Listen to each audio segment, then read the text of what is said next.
Le président américain Donald Trump est apparu très optimiste concernant le dernier état de situation entre Pyongyang et Séoul dans les récentes négociations qu'ils ont achevées mardi, à commencer par les Jeux olympiques, mais qui se dirigent maintenant vers les pourparlers militaires. Il a reçu un briefing mercredi matin du président Moon Jae-in peu après que les pourparlers se soient conclus et selon la Maison-Bleue et la Maison-Blanche, il serait prêt à parler directement avec Pyongyang au nom du gouvernement américain si, selon lui, de bonnes circonstances entrent en jeu.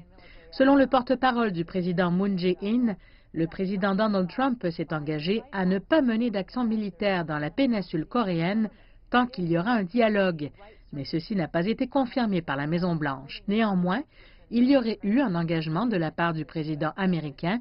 Selon des journalistes qu'il a rencontrés mercredi après-midi, il y aurait une volonté de travailler avec la Chine et la Russie pour trouver une solution. Beaucoup de bonnes discussions se font en ce moment, beaucoup d'énergie. Je vois beaucoup d'énergie, j'aime beaucoup ce que je vois. Je viens de parler ce matin avec le président Moon de la Corée du Sud. Et il a eu de très bonnes réunions. Ses représentants ont eu une excellente réunion. C'est beaucoup mieux de travailler avec d'autres pays. Nous travaillons avec la Chine concernant la Corée du Nord. Nous travaillons avec divers autres pays et je pense que nous nous débrouillons très bien. Nous avons eu une excellente conversation ce matin avec le président Moon. Et le président Moon Jae-in a pour sa part promis à Washington qu'il n'y aurait aucune levée des sanctions contre Pyongyang tant que les pourparlers se poursuivront entre les deux parties. La réalisation du dialogue du Sud et du Nord est largement attribuée au président américain Trump. Je voudrais lui exprimer ma gratitude.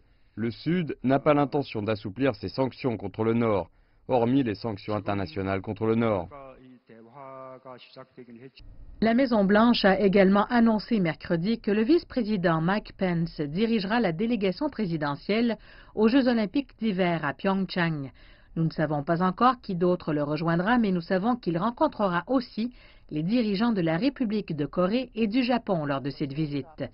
Nous savons aussi par le bureau de la première dame que Melania Trump, l'épouse du président, ne sera pas présente.